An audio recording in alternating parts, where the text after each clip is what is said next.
Hello everyone, আমি আবার চলে আসলাম তোমাদের মধ্যে ছোট্ট ব্লগ নিয়ে। তো তোমরা দেখতেই পাচ্ছ কত সুন্দর ফুল দিয়ে ডেকোরেশন করা হয়েছে। তোমরা ভাবতেই পারো এটা কিসের জন্য। এটা হচ্ছে অনুকূল ঠাকুরের প্রতিষ্ঠিত করবে ভোরের বেলা, ওর জন্য সুন্দরভাবে সাজানো হচ্ছে আগের দিন রাতে। তো আমাদের এখানে অনুকূল ঠাকুরের অনুষ্ঠান হচ্ছে। তো সাইডে কত সুন্দরভাবে প্যান্ডেল করেছে তোমাদেরকে দেখাবো বলে আমি ভিডিওর ক্লিপ নিয়েছি কিছু।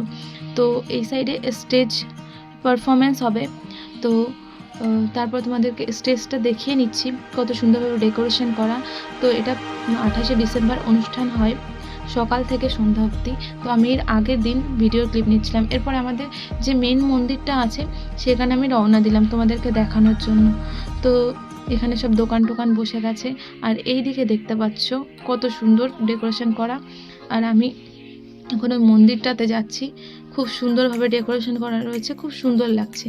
তো এই তো তারপরে বৌদি আর দিদি চলে আসলো, পোজ দিয়ে নিল। তো তারপরে আমি আবার তোমাদেরকে মন্দিরে ঠাকুর দেখানোর জন্য রওনা দিলাম সামনের দিকে। তো দেখো কত সুন্দরভাবে ডেকোরেশন করা। তো এটা প্রত্যেক বছরের 28শে ডিসেম্বরে হয়। তো তোমরা সবাই আসতে পারো এখানে।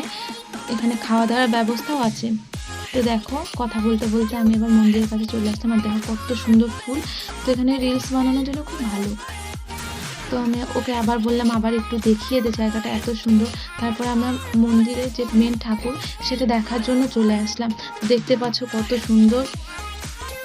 তো এখানে সাইডে আবার আসার পরে দেখছি অনেক কাকিমারা কীর্তন করছে। সকালে এক ধরনের একটা অনুষ্ঠান হয়ে গেছিলো, তারপরে এখানে কীর্তন চলছিল সন্ধ্যার দিকে। আর এই দিকে হচ্ছিল রান্না, যেহেতু পরের দিন সকালে খাওয়া দাওয়া ছিল। তো রাতের থেকে রান্না শুরু হয়ে যায়। এত ভিড় হয় মানুষকে, মানে খাবার দিয়ে পারে না, ওর জন্য রাতের থেকে রান্না শুরু হয়ে যায়। তো তারপরে আমরা আবার স্টেজের সামনে চলে আসলাম, তখন পারফরমেন্স হচ্ছিল, মানে অনেক মজা করছিলাম। আর একটা ভাইয়ের থেকে বাদাম নিলাম, দিয়ে আমরা বাদাম খাচ্ছিলাম, অনেক মজা করছিলাম। তো আমার ভিডিও ভালো লাগলে লাইক কমেন্ট শেয়ার সাবস্ক্রাইব করে দেবে। টাটা বাই বাই, সি পরের ব্লগে দেখাবে। টাটা।